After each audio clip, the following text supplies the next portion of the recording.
Hi, I'm Pav. And I'm Neil. And welcome to the Top 10 of Anything podcast. Let's start the countdown. 10, 9, 8, 7, 6, 5, 4, 3, 2, 1. Starting off on TV, Tom Hanks switched to making movies and has been responsible for some of the most iconic roles in cinema history over the last 4 decades. From Everyman to Agent, from Survivor to Soldier, the multi-Oscar winning actor is one of the most respected and liked actors of his generation. Here's Neil with 10 Hanks facts. Thank you very much, Pav. So here we go. Tom Hanks' full name is Thomas Jeffrey Hanks. God, I was close, wasn't I? I said, oh, hang on a minute. Oh. Yeah. Good start.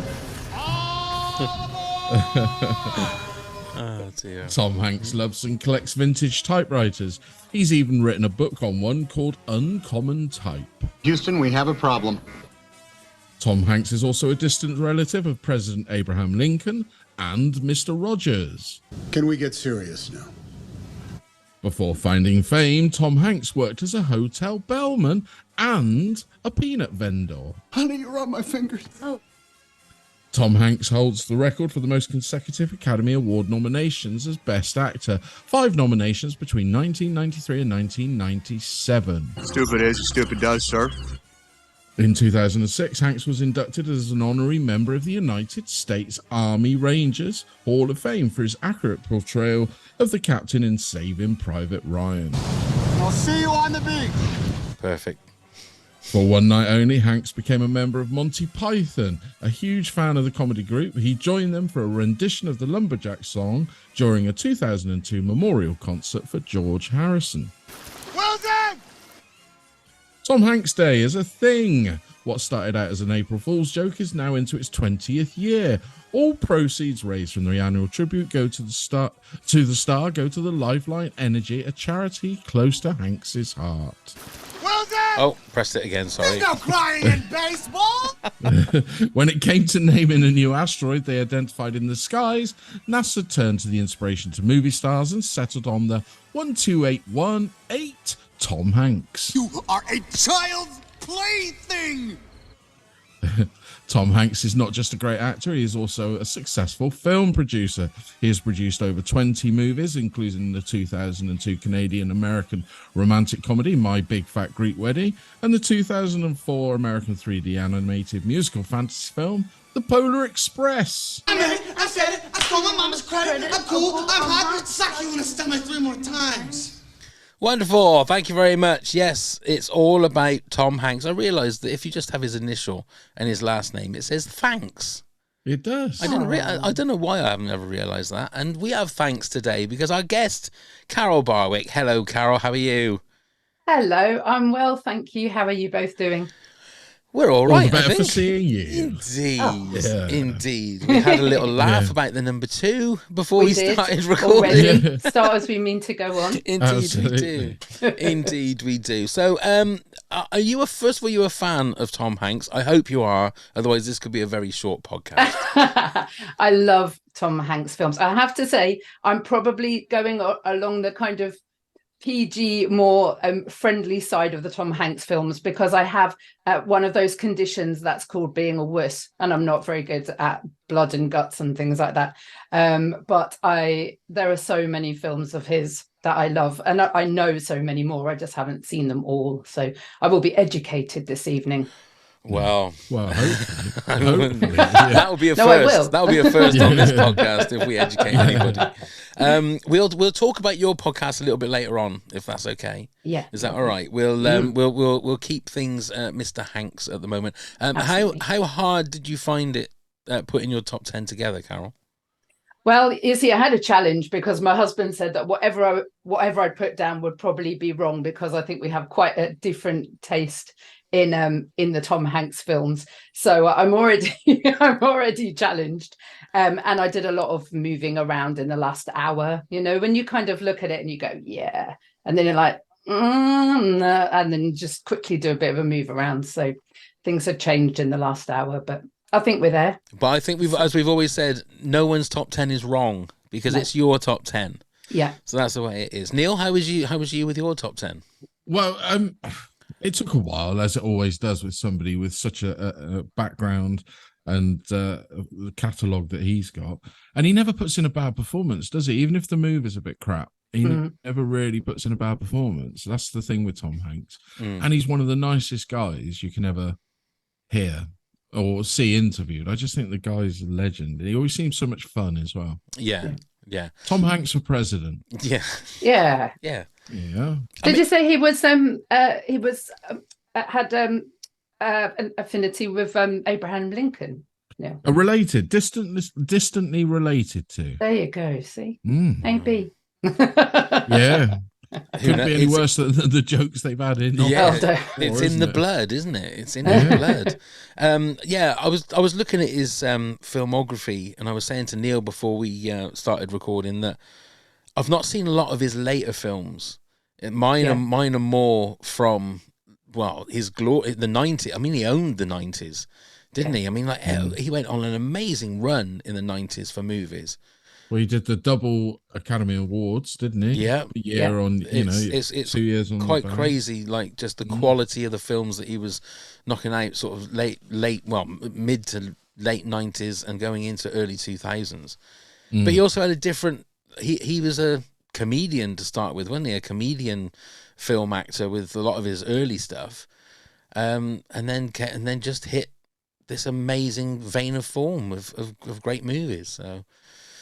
I think it's going to be interesting. I'm sure we're going to have a lot of duplicates. I'm sure we will. But it's going to be interesting to see where the movies are. I've got a couple of ones that are a little bit more out there, but we'll see. Carol, if you want to kick us off with your number 10 Tom Hanks movie. Okay, so my number 10 film is Sully.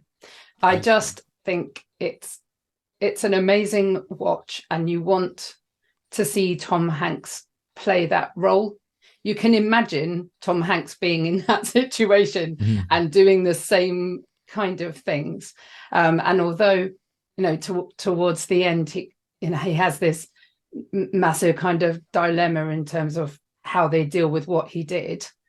You can just, I've always felt like Tom Hanks is a trusted actor, and you trust him to be in that role, because when it actually happened, it was such an incredible thing to hear that you wanted the right person to play it on screen. And so that's my number 10. I'm going to be completely honest with you, Carol. I've still not seen Sully yet. So I'm the homework for you, Neil. I'm the same as well. No, I've not seen it. I've seen clips. But I've never seen it. But he definitely, he looks a lot like the actual guy, doesn't he? The way they got with the grey hair and stuff. And this is the story of the guy that landed the plane on the Hudson, wasn't it? Yeah. And every single person was safe, and yet they challenged whether he should have done it or not, and that is the big kind of dilemma bit, really. I must watch it. Aaron Eckhart, Laura Linney. Who was it directed by? Clint Eastwood. I didn't realise. Oh my God! I didn't know. I didn't realise that. I know he's done a lot of Ron Howard films, but I didn't realise he'd done there you Clint go. Eastwood. Clint Eastwood. Anna Gunn from Breaking Bad is also on it as well. Yeah, that's one that's definitely needs to go on the list, I think. Because, I must watch that one. Yeah, I can't believe I've not actually got round to that one yet. Great one to kick us off with, Carol. Okay then, Neil, you're number 10. So this is a recent one for us. It's Elvis playing the Colonel. I've put this one in here because I think this is a great performance, because he's almost unrecognizable. I don't think it's one of his classic films that he's ever done, because it's not about just him, obviously, and his performance is good, but it's a collective film, so that's why I've rated it at number 10. But yeah, I really enjoy this movie. It's typical Baz Luhrmann. It's fantastic. It's got some great factual bits in it, not so factual bits in it, and it's just a wonder and a vision for your eyes. great visuals. Over the Is it as stylized as like Moulin Rouge, Neil? Not quite, I wouldn't say. Not And is quite the up music there. kind of different like that, or do they stick very much to the No. Elvis? You can I see mean, I haven't seen it. yeah, no, it works on all levels. He does his classic thing where he incorporates rap music in the bit when he's in Beale Street and everything Elvis is. Okay. And it works really well. Yeah. It doesn't like glaringly go, ooh. And he does things like that. And obviously the visuals are heightened like Baz Luhrmann does. But I wouldn't say it was as choppy as Moulin. I'm a huge fan of Moulin Rouge. Yeah, it's one of my favorites. Yeah. Quite as choppy, and that it's more flowing because it's a longer movie as well. So that's my homework to watch. Yeah, and Austin Butler is great as Elvis. I think in all the different ages of Elvis. This didn't make my top 10. I mean, it's probably for me it'd probably be 11 or 12 in the countdown, but it's just like I don't think and anybody could have directed it, but Baz Luhrmann's obviously got his own style, hasn't he? He's got his own way, and it's very colourful, and it does have those Baz Luhrmann touches of different kinds of zooming in and all that those kind of weird things that he likes to do. But I think it's a lot more grounded than a lot of Baz Luhrmann stuff. Yeah, for sure. For sure. And I find like the last 10 minutes when he's singing Unchained Melody at the end, I find that's so emotional. Yeah. But like I said, with Tom Hanks, when I first watched the trailer, I didn't actually realise it was Tom Hanks. No. He really does look like Colonel Parker. He really does. Yeah.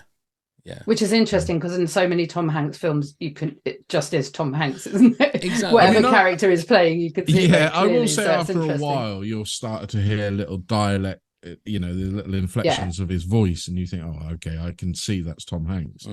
But yes, I thought it was a fascinating performance as well. And it's one of those things about Tom Hanks. I think you always feel a little bit reassured when he's on screen because he very rarely plays a baddie, doesn't he? No. He is like America's dad kind of thing, and you always feel a little bit more. He's like a warm blanket when you see him there because you think, oh, it's Tom Hanks. Everything's fine, everything's good. Yeah. Okay then, that's another good one. So my number 10. This might be a bit controversial because it from the book and everything, but the Da Vinci Code. Now, one of the reasons I love this is I love the soundtrack to this movie. It's got one of those things, and I know that the story is, complete bonkum, and but it's fascinating because it could, what an idea it would be if that was the case and all that kind of stuff.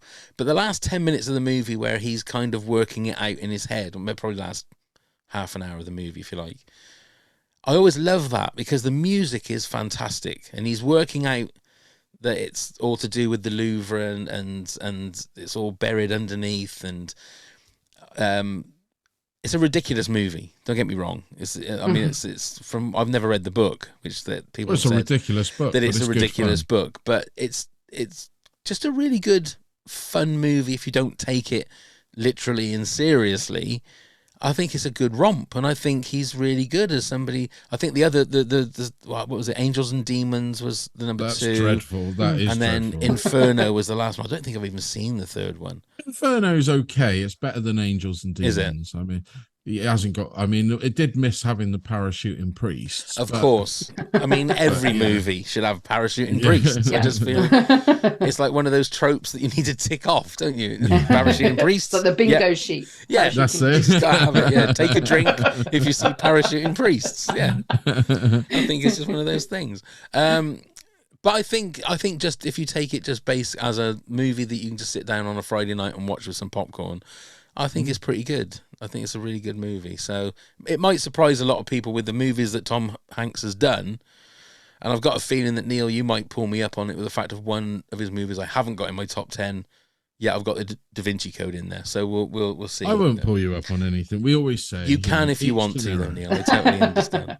Okay, then, Carol, your number 9, then, please. Okay, so my number 9 is Splash. Well, that's my number 5. I love Splash, and I think it was one of my first kind of teen movies that I watched when I was maybe 11 or 12, something like that. And I remember my parents saying, oh, it's a bit sad because of the mermaid is really sad when she gets captured and like, but I was determined to watch it.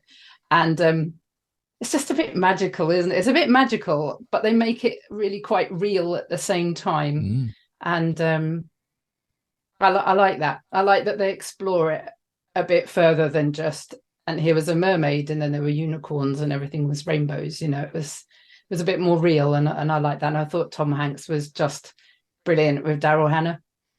Just really and good. John Candy, Of course, yeah. Nearly steals the show with his Swedish. God, I haven't seen this movie for years. Oh, it holds up well. Does it? It holds up very well. I mean, it's dated, but it's dated in the best way, in that you go, I remember that, and I remember that. Apparently, Tom Hanks was meant to be the brother to start off with, the comic foil, and then they swapped him round to the main role. Oh, right. There you go. Yeah, he's very funny. It's what I would call his comedy years, isn't it? It's the fact when he's doing really good performances, but putting in very funny performances as well on top of the emotion and everything. But it's like you said, it's so far out of the realms of reality that they've brought it in. And that's a Ron Howard film, isn't it? It is. Yeah. So it's a great movie. I'm a big fan of that movie. And like I said, I watched it.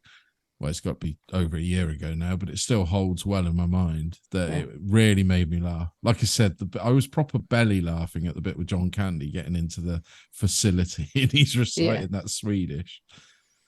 Is it available to stream anywhere? Can you? I suppose Disney Plus it'd be on, wouldn't it? Yeah, it should be on there. And sometimes it's on even like iPlayer, and they sometimes do random films at like 10, 11 o'clock. It's worth just having a little.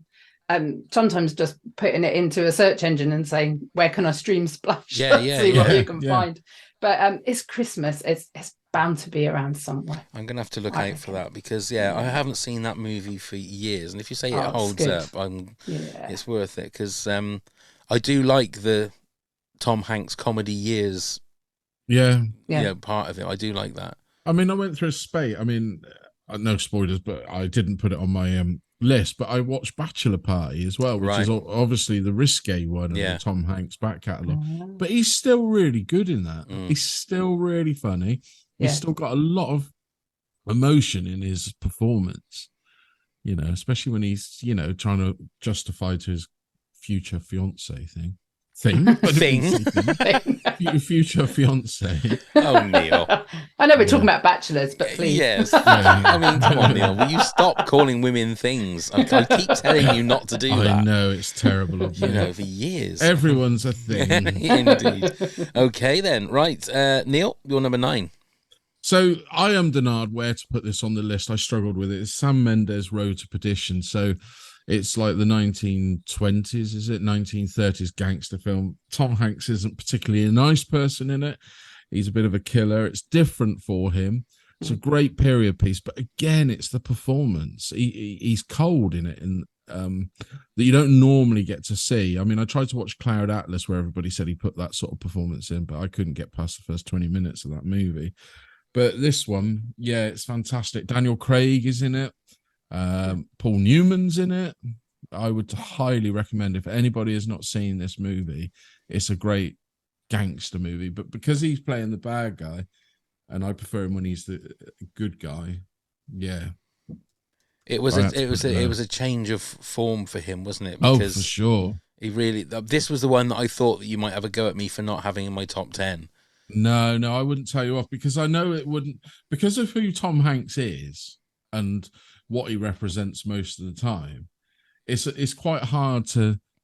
I know people that really don't like the movie because of how Tom Hanks is, isn't it? Now he's not all out bad, but he's more of an anti-hero, isn't it? Yeah. He's not a bad.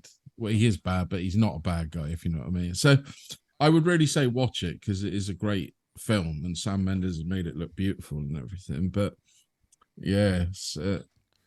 I had to put it at 9. I couldn't work out where to put it just because I struggled with him as that sort of character. But sometimes it's hard to imagine him being bad, isn't it? I like to think, the Osborne books where it says that's not my Tom Hanks, he's too angry. Exactly. That's right. Exactly. It always, whenever I think, I haven't seen this film for a long time, but it always reminds me just rain and darkness. This movie, it's very shot, very sort of noir.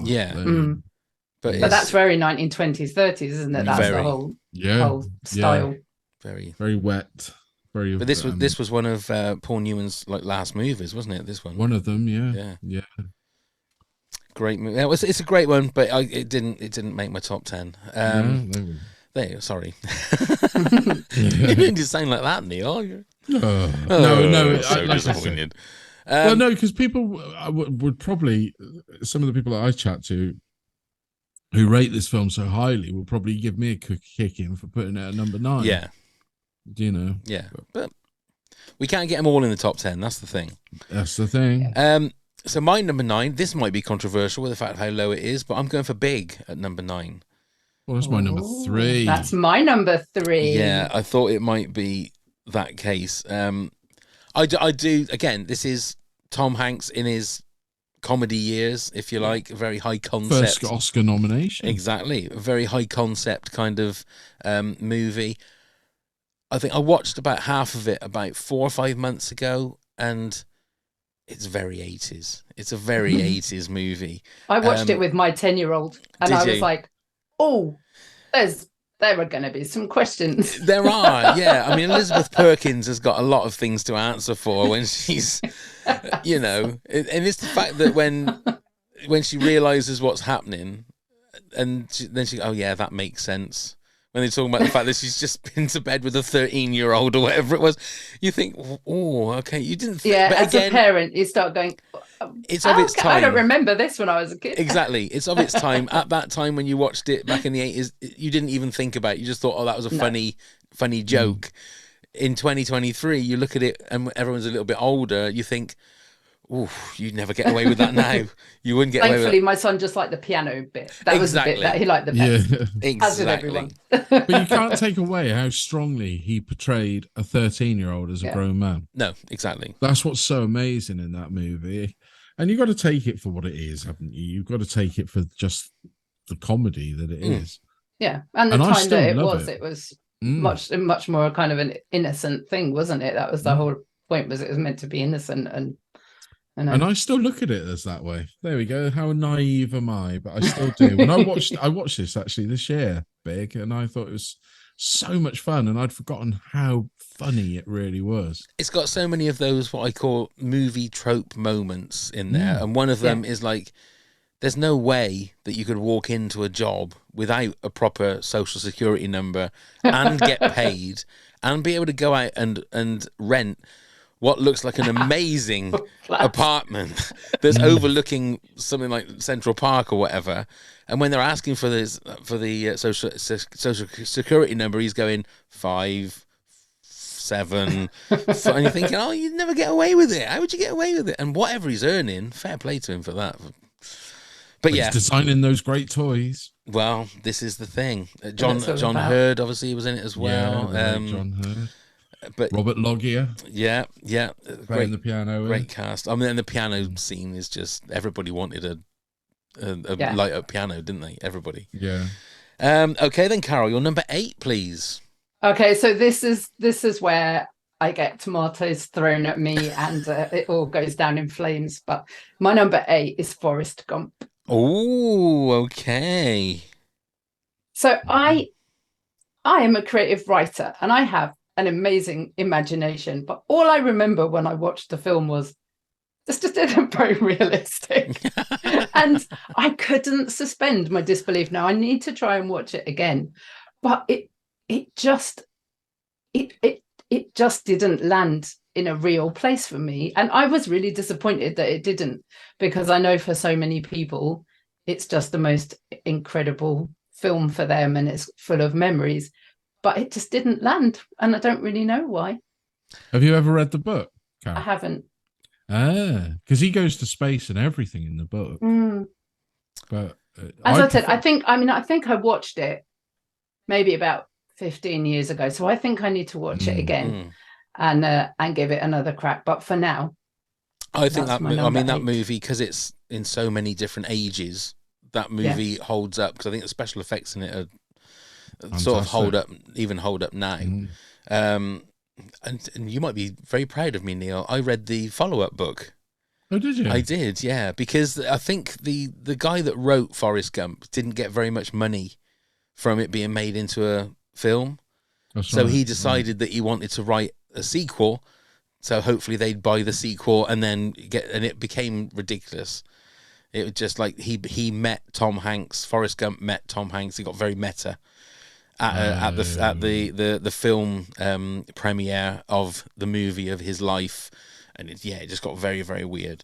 Yeah, but mind you, like I said, I preferred the film over the book from the original book. Yeah, but just more heart to me. There we are. But it's interesting. It's interesting that a film that I think is so well loved, although it gets a lot of flack, I think, because it took the Oscar away from Pulp Fiction. Was it Pulp Fiction or Shawshank Redemption? Shawshank. Was it Shawshank? I can't remember. I can't Pulp remember Fiction. I can't remember. It was one of the yeah. two. It was one of the movies that everyone thought, no, that movie should have won, and Forrest Gump ended up winning it. No spoilers, but I'll talk about Forrest Gump a little bit later on. Oh, possibly me as well then. Oh dear, we've given everything away already, and we're only 28 minutes into the pod. Never mind. Okay, Neil, you're number 8. So it's Apollo 13. That's my number 8. There you go. At first, when I went to see this at the pictures, I was a bit dubious about this. I thought, are we going to enjoy watching 3 men stuck up in space? Is it going to be as tense as the trailer was putting? And yet you get through it, and it is as tense as the trailer says. It's very well done, very well acted by all 3, I think, in the cockpit, and especially on the ground as well at Houston with Gary Sinise and that. Great cast, great directing. Still, I don't think it's aged. You know, I still think it looks as fresh as it did with the effects. I find this film gripping, is the way to put it. Yeah, absolutely gripping. Yeah, because you have to put yourself in their shoes, don't you? How terrifying that really, especially knowing that it's a true story, or as they say, based on a true story. But it's gripping. It really is, and terrifying in places. This is one of those movies that if it's on from wherever it is, I'll stop and we'll watch it from wherever I've started watching it to the end. It's just, right. I know, obviously, I've seen it quite a few times, and I just find it fascinating. I think Tom Hanks is that reassuring blanket in that movie. Yeah, he doesn't get flustered. Yeah. He doesn't show anybody else he's going to get flustered. I think Ed Harris is brilliant. Yeah, in it as well. Gary Sinise as well. So it's them teaming Kevin up again. Bacon. Kevin Bacon, Bill Paxton. Yeah, it's got a great cast. Yeah, and Ron Howard again. Ron Howard again, indeed. Yeah. I take it this is. Oh, I don't want to pry if in case it's your number 1, Carol. But have you seen this movie?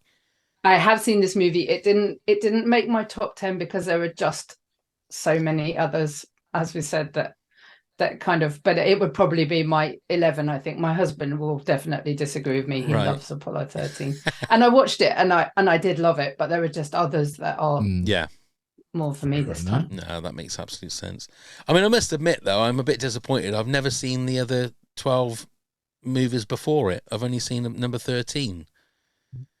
No, that didn't land. I think it was good like because it got the silence that it deserved. So, you know. A bit like the Apollo mission, it didn't land. There you go. That was better. Well saved. Thank you. Oh, wow, that's better. Brilliant. Oh, well done. dear. I managed to get one in there. That's good. Okay, Carol, quickly get me off of this. Number 7. So let's enjoy a beautiful day in the neighborhood with Fred Rogers. I nearly got that wrong and put Ted Rogers, who is the person that does 3, 2, 1. And I'd love to see Tom Hanks play Ted Rogers and Dusty Bin. But no, a beautiful day in the neighborhood is again, it just feels like a role that was made for Tom Hanks. You want him to be that children's presenter. Exactly, and related to again. Yeah, distant relative, wasn't he? Of Mr. Rogers. I've not seen this movie. I'm going to be honest with you, Carol. Yeah. Because I haven't found anywhere that's showing it, unless it's on Disney. I haven't looked. I can't remember. I thought maybe I watched it on Netflix. I don't know, but I think we bought the DVD as well because my husband knew that I'd absolutely love it, and he was completely right. And as I said, it's just you want Tom Hanks to play that character and what you learn from it and the way that he has the this relationship with a journalist, and the way that he brings the journalist round to his way of thinking without any kind of coercion or anything like that. It's just by example. And it's a wonderful film. Before the movie, Carol, had you heard of Mr. Rogers before you knew about the movie or saw the movie? No, I didn't. No. Me. I mean, I think it's very much an American thing, but no, it kind of brought it into my arena, really. I mean, Fred Rogers is an institution in America, the same way that Ted Rogers is an institution in the UK. so it's the similarities there are breathtaking. Really. I don't think Tom Hanks would play Ted Rogers, so I think maybe that's a step too far. So which British actor of today do you think would play Ted Rogers in the 3-2-1 movie? Who do you think? That guy that was in Phoenix Nights, the opposing what's his name? He's a stand-up comedian. He's the opposing. Not Peter Kay. The other guy that owned Den. What's his name? Oh, the one that played Den Perry. He's a bit old, isn't he? Don't you want somebody a bit younger? When he was a bit younger, I think he would have been perfect. I was thinking of somebody. I'm looking at somebody like maybe a Tom Hardy or a Tom Hiddleston. Tom Hardy as Ted Rogers. Yeah, I mean Stephen Graham. I mean he plays everybody, doesn't he? So Benedict Cumberbatch would have to. I think Benedict Cumberbatch as Ted Rogers. Someone that's got a bit more of an old style glamour to them, though. Sean Bean. I'd be worried that he'd get a gun out of Dusty Bin and no, not sure about Sean Bean. Yeah, so that's something to think about. That's something to think about. Who would be Ted Rogers? Very. Yeah. For our upcoming movie. I think it's something. The story of 3-2-1. Yeah. Oh, wouldn't it be great? Well, it's perfect for the Top 10 podcast. Absolutely. Come on. Absolutely. Oh, I've just got Christmas pantomime notes. Yes. My mind is racing now, just thinking of what actor would be perfect to play Ted Rogers. do continue. Let's continue. Yeah. Go on then, Neil, you're number 7. So it's Saving Private Ryan. Oh, right. That's my number 3. Oh, there we go. Yeah. Tom Hanks is fantastic in it. It has great moments in this movie, but I wouldn't say it's the perfect movie. Some of it's, for want of a better word, excuse me, Carol, but they shot their load far too early in this movie. The opening sequence, nothing in the rest of the movie stands up to that opening sequence of the Normandy landings. It also bothers me that when they're visiting the grave, they zoom into the eyes of what you find out, spoilers, is Matt Damon's character, but it zooms back into the eyes of Tom Hanks's character, which confused me at the end. I was like, don't you think that was the point of that though? No. So you think that Tom Hanks survives? But that spoilers. Sorry for anybody that. No, I didn't even think it like so that. Many. Now I haven't seen it, so thanks. There you go.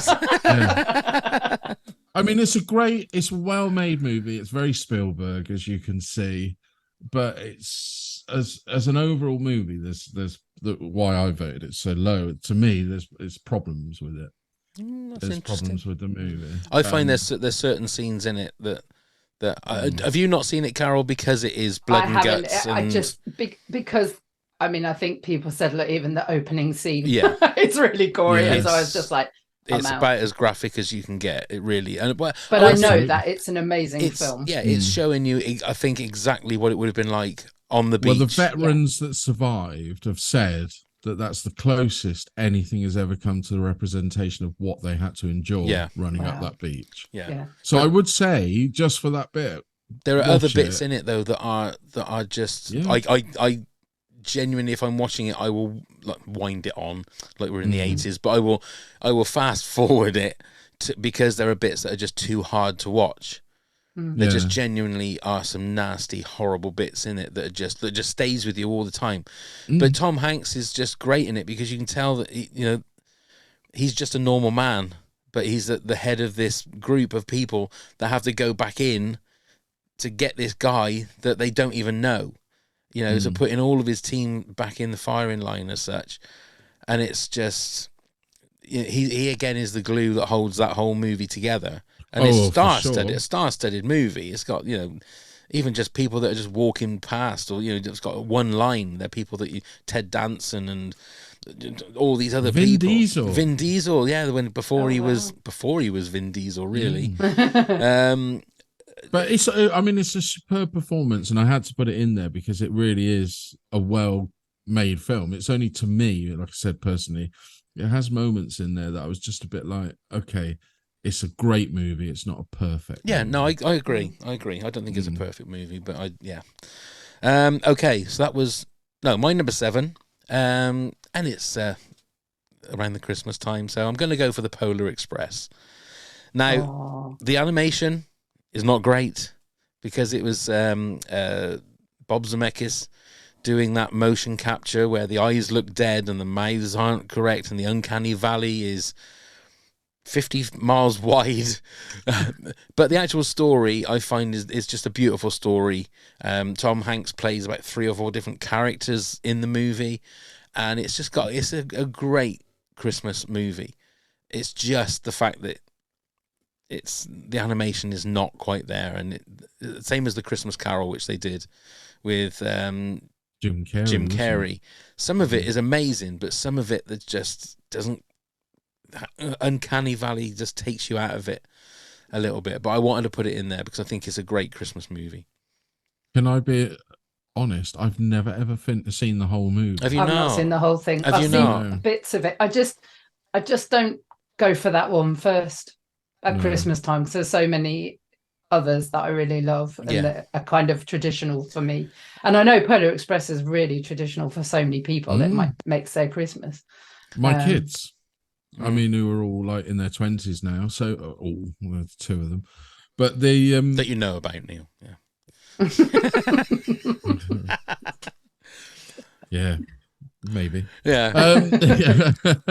No, it just I used to see it when I came home from work, and they'd be watching it, and I'd see a bit here and a bit there, and I never ever sat down and watched it. No, I would recommend it. I would definitely recommend it. It depends. Like, my wife will watch it, or any of those kind of things, and things like Uncanny Valley she'll just watch the movie to watch the movie.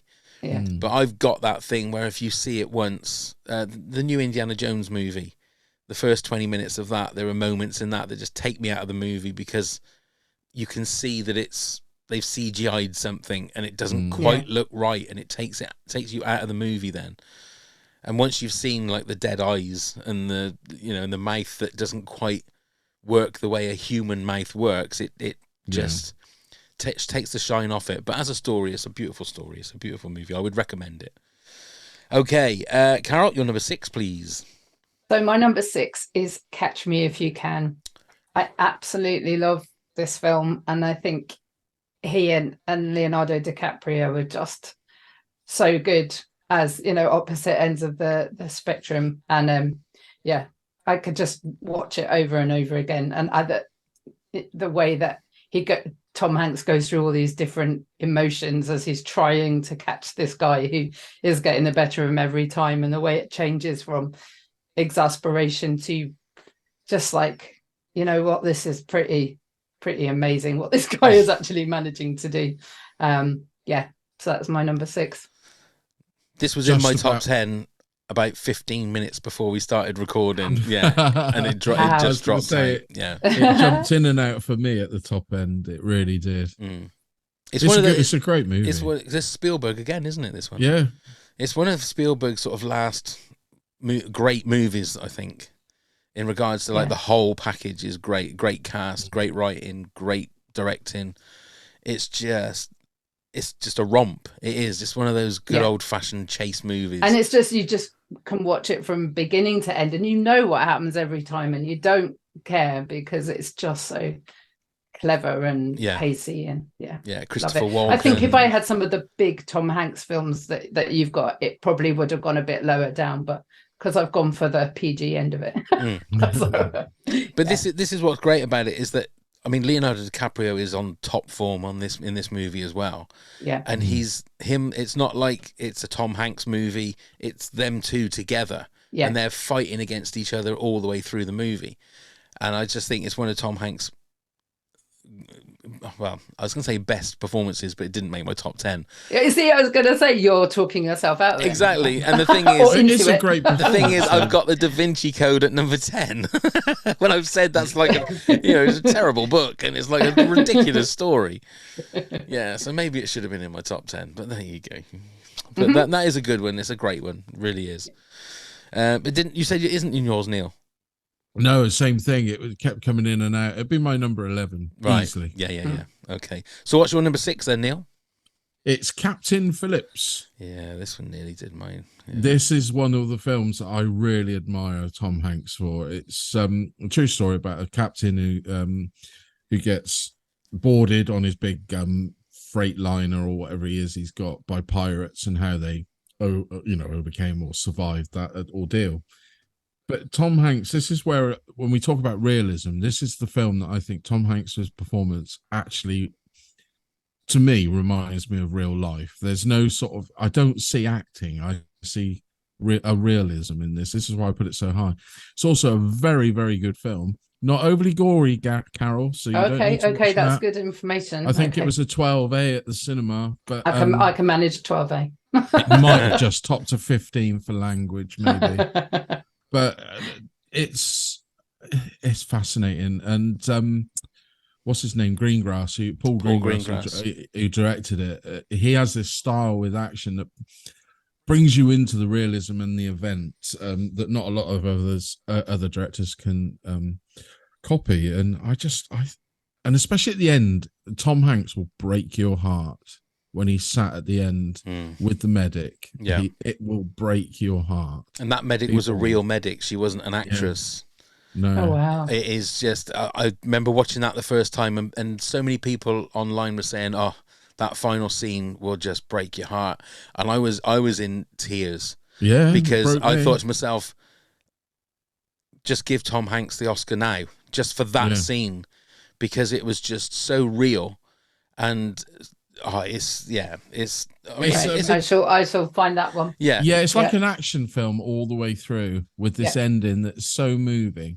And I'm not gonna spoil it really, but I'm gonna say, don't worry about people dying and things like that. It's just tense. It's a very tense. Yeah. But it's almost like a tense action movie, almost. All the way through. Yeah. So highly worth watching. Yeah. Right, I shall do that. There you go. You've got a list now, Carol. We've got an ever-growing list every episode. You've got some homework to do.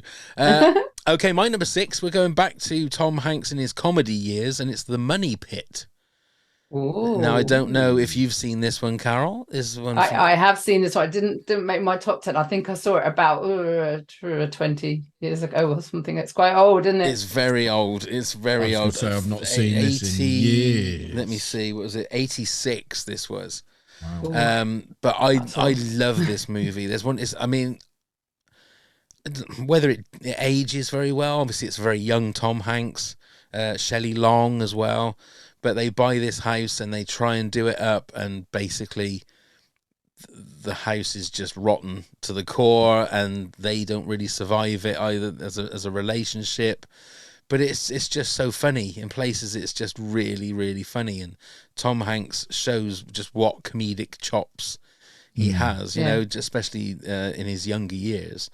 So I would thoroughly recommend it if you haven't seen it. It feels to me it's a classic 80s comedy movie. You know, it feels the music and everything in the style feels like a comedy 80s movie.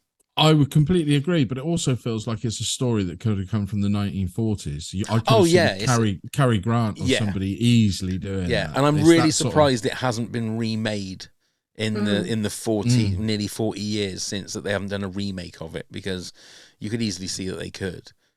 Yeah, maybe the audience isn't there anymore. People don't like that sort of humor anymore. Because you don't see that many comedies. Slapsticky, isn't it? It's very slapsticky. Floors fall apart, and and you just don't see that humor anymore. If you've not got to go in the down same way.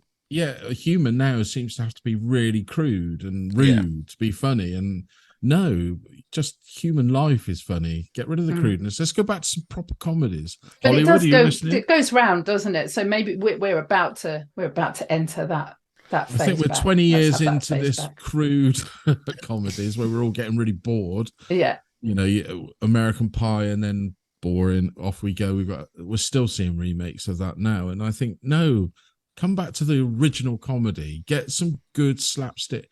You don't need all those sort of jokes to make a film funny. There's enough funny out there, and they're not doing it, and they need to. Neil for president. Well done, Neil. Well done, Neil. He gets my vote, that's for sure. Okay, we're halfway through, so it's time for this. Pop quiz, hot shot. Yes, it's Tom Hanks related quiz questions. So, Carol, this is how it works. You need it's first one to 3. You are our guest, so you can choose whether you want to go first or second. Whoever gets the question, if they get it wrong, it goes over to the opposite player. Okay, so would you like to go first or second, Carol? I'll go first. You're going to go I'm not at all nervous about this. Okay. Don't be, Carol. My win rate is awful. It really is. Okay, then. Here we go, Carol. Your question number 1. Early on in his career, Tom Hanks appeared in a number of TV series. In which series was he cast a regular rather than a guest star? So I have been gelling up on Tom Hanks a little bit, and apparently he was in a sitcom pretending to be a mum. Were they mums or some kind of maternal thing? That was something that I saw. It looked very random, but I don't know what it was called. You can't remember what it's called? Oh, no. Dear. Oh, no, dear. I can't remember what the sitcom... He appeared in Happy Days, didn't he? Oh, yeah, and he was in Happy He did appear in Days. Happy Days, but that was a guest star. So do anybody know? No? No, I can't remember. No? Okay. Oh, it's not that one. That's the one. It was Bosom Buddies. You see, I knew all the bits. Bosom Buddies. There you go. I just didn't know what it was called. The bits. Okay, then, Neil, your first question. Who did Tom Hanks marry in 1988? Rita. I want to say Wilson, but I'm not sure if that's right. Rita Wilson. I'll say it's Rita Wilson. It's correct. It was Rita well done, Wilson. Back to you, Carol. Which movie in which he starred was Tom's directorial debut? Castaway? It was not. Neil? Oh, well. It's the one about the group, isn't it? The 1960s pop band or group. Is it That'll Be the Day? Or is it? It's not. It's That Thing You Do. That Thing You Do. That Thing You Do. Okay, Neil, your next question. Over the years, Tom has portrayed a number of historical figures in his films. Who was his first? Say that question again, sorry. Over the years, Tom has portrayed a number of historical figures in his films. Who was the first?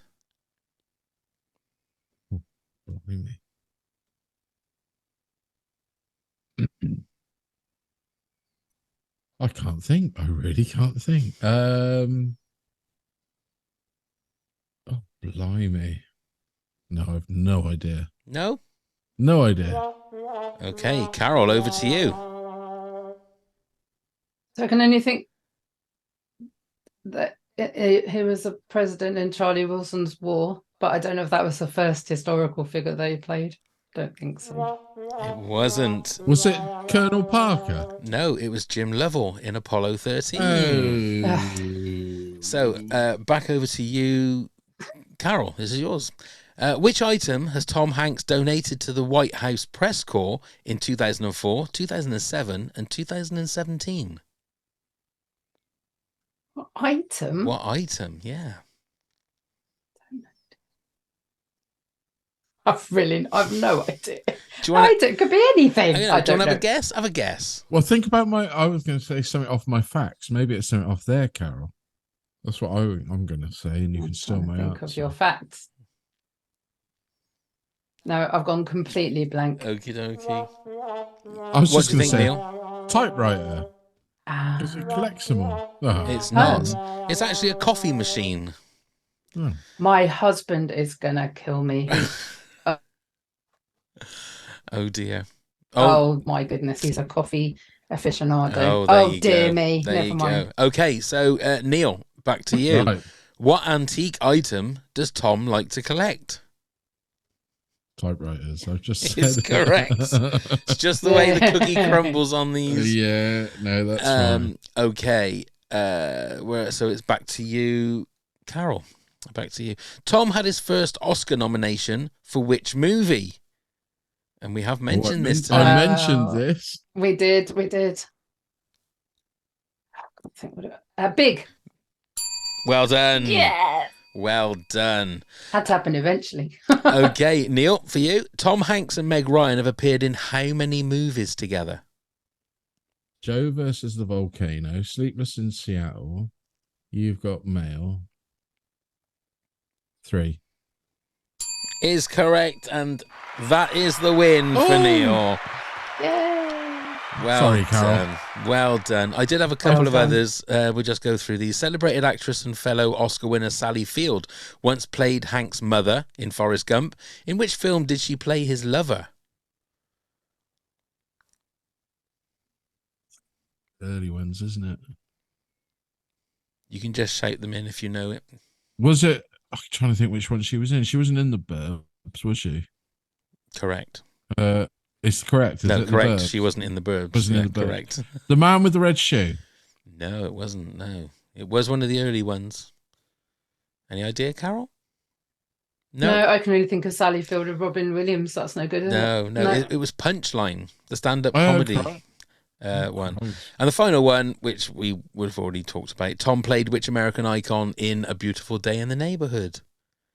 Ted Rogers. Ted Rogers. Yes, it was. Yes, it was. 3, 2, 1. And away we go. Okay, back to the job at hand. Carol, let's have your number 5, please. So my number 5 is Castaway. That's my number 4. Haha. It's just epic, isn't it? And the way that it's pretty much him for the whole film, and he just it just portrays everything so well.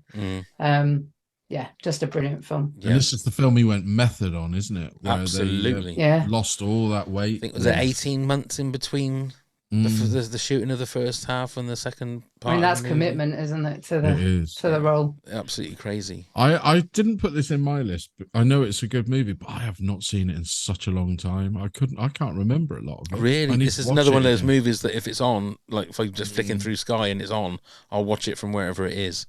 Yeah, I need to watch it again. Especially the moments when he, like the moment when he's on the island and he's just and there's hardly any dialogue. Yeah. Or if he's just talking to Wilson, the volleyball, is just an amazing performance from Tom Hanks. It really is. And then the heartbreaking of getting back home and his wife to be has gone off and married somebody else, and it's just heartbreaking. Absolutely heartbreaking. But yeah, that's a great one, Carol, because I'm surprised it's not in. I suppose if you haven't seen it for a long time. No, that's exactly why. I just couldn't comment on it because I haven't seen it in such a long time. No, that's fair enough. That's fair enough. Right, Neil, for number 5, you said Splash. I did. You did. My number 5, I'm going for The Green Mile. Well, that's my number 2. Okay. That's another one that I haven't seen, but I saw a little bit of it yesterday and just thought I need to just get a grip because these look amazing films. That's one of those movies that is near on a perfect movie. Yeah. The only reason I would say it's not a perfect movie is because the bad guy, who's the Percy, is it? Yeah, something like that. Is one of those bad guys that just makes you not want to watch the movie because he's just so horrible. He's just a horrible person. Oh, is this not a Carol friendly film? So it's not as in like gruesome and gory, just in the fact that he is just a horrible person. I mean, he's very nasty. He's a nasty person. And the movie's got some uncomfortable thing. I mean, it's rated an 18, but that's because of the subject matter, you see it rather than But I tried to get my daughter to watch this, and she got halfway through, and she said, "It's great." She said, "But I can't cope. No, this is upsetting me too much. It's not upsetting her in the sense of disturbing, but because of what happens." And I don't want to tell you now because you've not seen it, but she really wants to watch the end of it, but she says she cries too much. And that's just halfway of the movie. But I think this is a Frank Capra-esque style movie. Yeah. it's got a lot of redemption. It's got a lot of. It's uplifting in many places. Yeah, in a way that you'll never believe. But you've really got to sort of wade through the shit to get to the bits that make you think, oh, wow, Yeah. I would recommend it to anybody. I mean, I wouldn't say, like Neil said, there's a couple of moments in it that are, I wouldn't say they're gory, but they're just uncomfortable to watch. Yeah. But overall, it's worth it. It's magical. Definitely, it is magical. And I think Neil's right. Frank Capra, It's a Wonderful Life that kind of fuzziness to it, but it's fuzziness with sharp edges. Yeah. If you like. But have you seen Shawshank Redemption, Carol? I have, yeah. So if you've watched that, you'll cope with Green Mile. Right. Same director. I've got a lot to do over Christmas. I've got a lot. I'm gonna be busy. Sorry, Father Christmas isn't coming today. I've got to watch. And the thing is, the Green Mile films. Is 3 hours long as well. Wow. Okay. Yeah. Just over 3 hours, so be warned. But another great cast. Sam Rockwell is great in it as well, isn't it? Okay, so that was my number 5. So Carol, over to you for your number 4, please. So my number 4 is You've Got Mail. Oh. I just love this film. I love Tom Hanks in it and Meg Ryan. And it's just one of those, for me, is one of the perfect rom-coms. I just love, I could watch it over and over and over again. And again, you want Tom Hanks to be that character. He just feels a very kind of safe pair of hands. And, working with Meg Ryan is just... I love it. I've never seen this film. I have never. Well, there's a lot of violence and gore in it. Oh, is there? Right. It's an 18. Let's watch it now. But, full of nudity. First time Tom Hanks went full frontal. You've missed it. Oh gosh, yeah, absolutely. But I and it's 4 hours. But is it? Yeah. No, I just if you just want a bit of fluff and nonsense to watch, it's that in spades, and I love it. It sounds really flippant, but it's not. It's cute. It is so cute, the movie. Is it? Yeah. It really is. Yeah. And it's so New York, and I think it was one of the big reasons why my husband and I went to New York last year, and he was so determined for us to go, even though I was poorly, because it's just that walking down all those avenues, and you just feel like you're in the film, and then you watch You've Got Mail, and you're like, I've been there.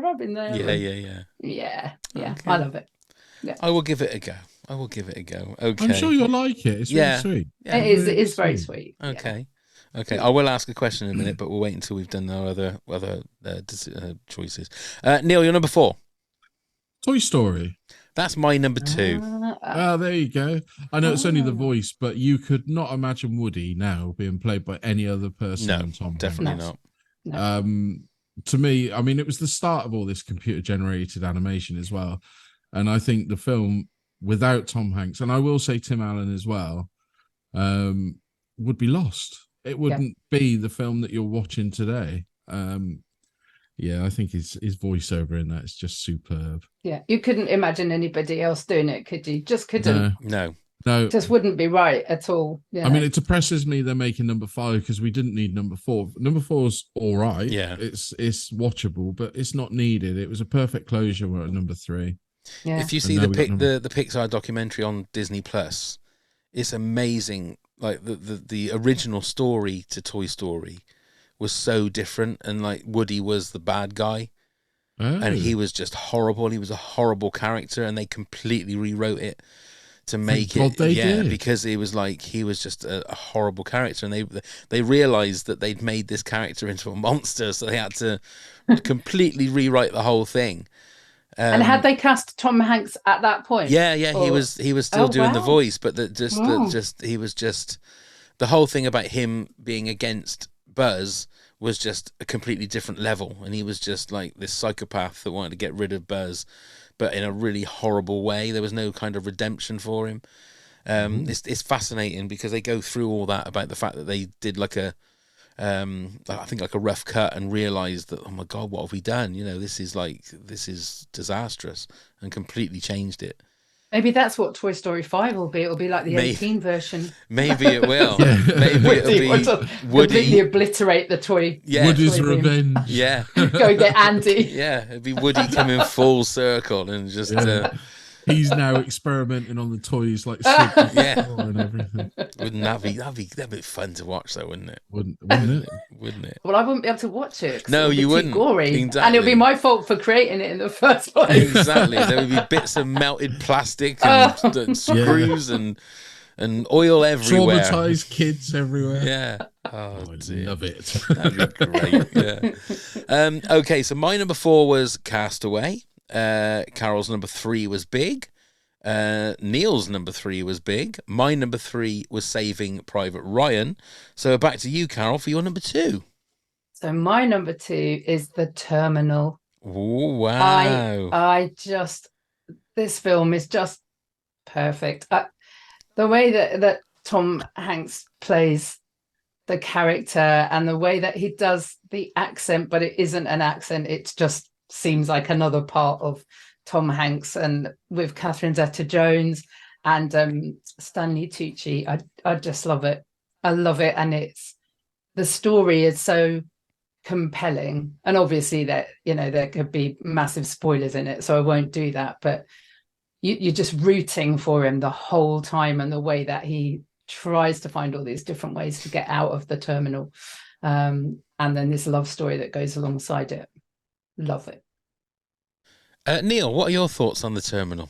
I'm not going to upset Carol. It's her number 2. Okay, I'm not going to say a word. I'm really not. I'm not going to. Carol, I don't like that movie. I don't like that movie a lot, but I'm not going to say anything. Okay. Because each their own, and I wouldn't want to. And I've never seen it, so that's another one that needs to go on my list, because that's a Spielberg movie, isn't it? Mm. Yeah. So Carol's not going to speak to me now. It's the disappointment in your voice, though, Neil. I kind of I need some closure on what this is about now. There you go. So all right. I think part of it is Spielberg's problem to me. It's a very weak Spielberg movie. I think it's almost just a plot line that could have been written on the back of a cigarette packet. I don't think Tom Hanks is very well acted in it. Sorry. I feel really guilty.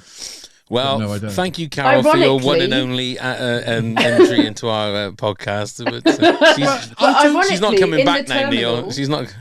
They write on the back of it, don't they? Write it on the back of a pack and put it in a tin. Yeah. So, maybe that was the plot. That was. I understand that's what he why went to people find. love it. I understand why people love it. It's at the heart of it. There is a sweet story, I know, and everything like that. It's just me. Carol, I think you might hate me. I think one of the worst films ever made is Titanic. There you go. I think I might agree with you there. So it's all good. We're all back on an even keel. We go. Perfect. There we go. So what I do is I need to watch it so I can break the tie. So we got one person that doesn't like it, one person that does like it. Yes, and then you can decide. But don't tell me if you don't like it. I won't let you know. If you don't hear from me, you know what my decision was. No news is good news, I think is what they say. Right then, Neil, your number 2 was The Green Mile. Yes. My number 2 was Toy Story. So before we reveal our number 1 choices, Carol, if you can give us a rundown from 10 to 2, Neil will do the same, then I'll do the same. Okay, so my number 10 was Sully. Number 9 was Splash. Number 8, Forrest Gump. Number 7, A Beautiful Day in the Neighborhood. Number 6, Catch Me If You Can. Number 5, Castaway. Number 4, You've Got Mail. Number 3, Big. Number 2, The Terminal. Wonderful. She said that with some gusto, didn't she? Neil, you're 10 to 2. So at number 10, I've got Elvis. Number 9, Road to Perdition. Number 8, Apollo 13. Number 7, Saving Private Ryan. Number 6, Captain Phillips. Number 5, Splash. Number 4, Number 4, gone all New York on us. Number 4, Toy Story. Number 3, Big. Number 2, The Green Mile. Wonderful. Mine is number 10, The Da Vinci Code. Number 9 is Big. Why's everyone laughing? Number 9 is Big. Number 8, Apollo 13. Number 7, The Polar Express. Number 6, The Money Pit. Number 5, The Green Mile. Number 4, Castaway. Number 3, Saving Private Ryan. And number 2, Toy Story. So, Carol, what is your number 1 Tom Hanks movie? So my number 1 is Toy Story, because I just don't want Tom Hanks. I don't want anybody else ever to be Woody. I just can't imagine it, and that's because of Tom Hanks. So that is my number 1, and now we've completely ruined it with Toy Story 5, the Revenge. Yeah. I'm not sure if I want Tom Hanks to play that character anymore. No. But yeah, that's my number 1. Give it to Tom Sizemore. If only you could, Neil. Yeah. He's unfortunately no longer with us. Oh yeah, Christ. He's terrible, Neil. Well, yeah, I mean, I really think I'll tell you what. I thought that you were going to say Sleepless in Seattle. I really thought that you were going to say Sleepless in Seattle, because I was going to ask you, because I've never seen that one either. I've never seen Sleepless in Seattle, so I wondered. It's another wonderful one. Is it? It is. It is. Again, it would be kind of 11, 12, because You've Got Mail just I can recite You've Got Mail, whereas Sleepless in Seattle, I can tell you a couple of scenes that make you go, oh, that's wonderful, but I can recite You've Got Mail pretty much. Sleepless in Seattle was Nora Ephron, wasn't it? I think so, yeah. Yeah. They're both really well written, both of them. They're great rom-coms. I enjoyed them both. Right. Well, and again, it's that Meg Ryan, Tom Hanks that just worked, but in a kind of a different, very different way. Meg Ryan plays 2 very different kind of characters, although they're both in rom-coms. She's much more girly and childlike in You've Got Mail, and I think that's just what appeals to me, really. Okay. Toy Story number 1, what a great film, though. Oh yeah, absolutely. It is a great film. I know we just talked about it, but you're right, Carol. Tom Hanks is Woody. Woody is Tom Hanks. They bought those animations. If you watch them now, they're quite crude in some places, but they still brought them to life because of their voices. Yeah. And I don't think. And in every film, he's the same, in that we've been talking all the way along about this safe pair of hands. He's Woody. You know what you're going to get from him. Yeah. And not many people could do it. No, really, I don't really bring don't that think to so. life. I really don't. I agree. Totally agree. Neil, I think I know what your number 1 is. I think your number 1 is going to be the same as mine. The Terminal. No, I'm joking. That's very bad, Neil. Very bad. No, it's Forrest Gump. It is Forrest Gump, yeah. I did and ah between The Green Mile and Forrest Gump, because I think Green Mile is good a film up there. But I had to put Forrest Gump because I've seen it more. It's accessible. It's heartwarming. It's beautiful. Amazing soundtrack. Yeah. They pick some great songs. And I think you've got to take away all the Hollywoodization of what you think happened. It's got such heart to the story. It really has. I'm definitely gonna watch that. Yeah. Look through what you think. Watch it again now. Yeah. I know that Pav's got problems with Jenny. She's one of the greatest Hollywood villains in movies. She is. I'm not so sure. She absolutely is. I'm sorry. I'm not the only one that thinks that. She is one of the worst people ever put to celluloid. She is a horrible, horrible person. And that's all I have to say about that, as far as you say. But you've talked earlier about movies that you can sit down and watch at any time. We've got a few. We've always listed them off and go through. Forrest Gump is one of those to me. I could put it on now and I would watch it to the end and be very happy, even though I've seen it numerous times. I remember the magicalness, the magic of my kids watching it, and they really got into it and thoroughly enjoyed it. So I just think it's a lot better than people give it credit for, because I've read some really scathing articles and reviews about that's the what I'm film. saying. It seems to have I can't this. See it. I really can't see it like that. I don't understand it. I really don't. Beautiful film. Okay, we got a couple of honourable mentions. Jane B says, has to be Big for me. Always wanted to own my giant light-up piano. Of course, who didn't? Kelsey said, Saving Private Ryan. The first 20 minutes are so hard to watch. John C said, Saving Mr. Banks. Hanks is wonderful as Walt Disney, and that is a really good film. But do you not think Emma Thompson steals that movie? Oh, absolutely, yeah. Yeah. But it's just so I don't think has anybody else ever done Walt Disney? They portrayed Walt Disney in a movie? I don't know if they have. Don't know. But I thought you see, my issues with Saving Mr. Banks could be a whole new. Oh, podcast, really? Interesting. Yeah. Please tell us why. I couldn't watch Mary Poppins afterwards. Really? It actually ruined Mary Poppins for me for quite a while, because without getting all deep, some of it was my childhood. Right. And I wasn't expecting it. So I was watching it going, oh, la, la, la, it's going to be about Mary Poppins. And then I was watching this drunken alcoholic and I was like, oh, my word, this is not my Mary Poppins. It was just a little bit, I didn't enjoy it. And then I couldn't watch Mary Poppins because instead of the rum punch and all the magic, it was she wrote this because this was happening to her. Right. Wow. So it took me a while. It did. Okay. Emma Jones said, I've grown up on Tom Hanks movies, but have to say Toy Story is my favourite. And Alan Coulson, one of the greatest actors of his generation. It's Philadelphia for me, which is one that we haven't didn't really speak about. But that's it. We've done it. We've done our top 10 Tom Hanks movies. So, Carol, tell us about your podcast. So, my podcast is called The Raise Podcast, and it's designed to raise confidence and inspire creativity. So, it's lots of fun. We do talk about some deep things at times, but it's all centered around one word at a time. So, we've just done the Christmas episode, and the word is joy. We're talking about how it's not always happy and joyful at Christmas, but how can we find the glimmers and the glimpses of joy within it all? And one of the things that I always do is I write, I shouldn't tell you this, actually. I write an on-the-spot poem, like totally improvised for every guest. Oh, wow. I'm really worried that you're going to ask me to write a poem. No. Thank you. But and that's really important to me, that there's a creative side to it as well.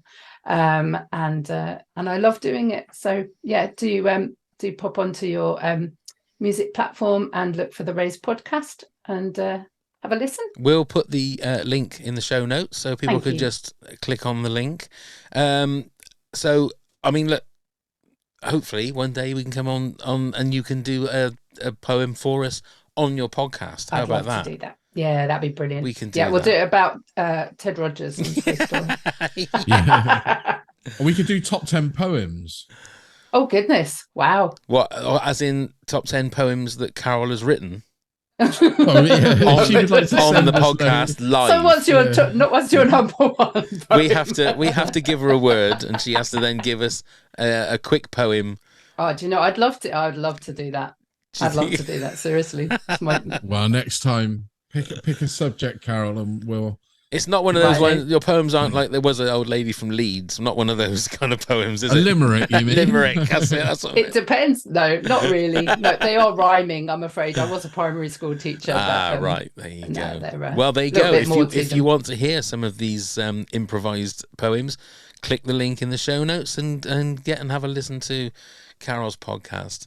Thank you very much for joining us, Carol. I will let you know that this is being recorded before Christmas, but this will be the first one going out in the new year. So happy New Year, Carol. Happy New Year, Carol. New Year. I hope you had a lovely Christmas. Thank you. And for all our listeners and watchers like that, happy New Year to you as well. We hope you had a happy and safe holiday season. Thank you very much, Carol, for joining us. That was loads of fun. Hopefully you'll come and join us again in the new year.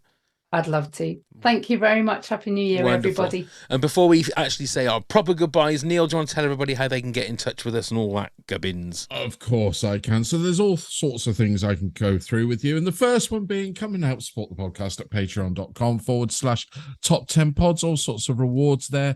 And you can even be a guest yourself. Do email us at toptenpods@hotmail.com with any ideas for top 10s or any other questions you'd like to send to us. Please do find us on any of the social media sites at Top 10 Pods. Give us a click, give us a like, give us a follow, whatever it is that you do. Check out all of the links via the link tree. You can find the link in the show notes below. And please come subscribe and leave us a rating and review wherever you get your podcasts from. Perfectly done. And a Happy New Year! Yay! Happy New Year. Happy New Year indeed. So once again, Carol, thank you so much for joining us, and hopefully we'll see you again very soon. Lovely. Thank you so much. Excellent. Thank you, Carol. Thank you so much for joining us, and I'm sorry about the terminal. Yes. Really. I'll forgive you. It is Christmas after all, It so is I'll forgive you. indeed. Yes, Neil. thank you very much, Neil. Thank you very much, Carol. Thank you very much for watching and listening, and let's go start the countdown. Happy New Year. 10,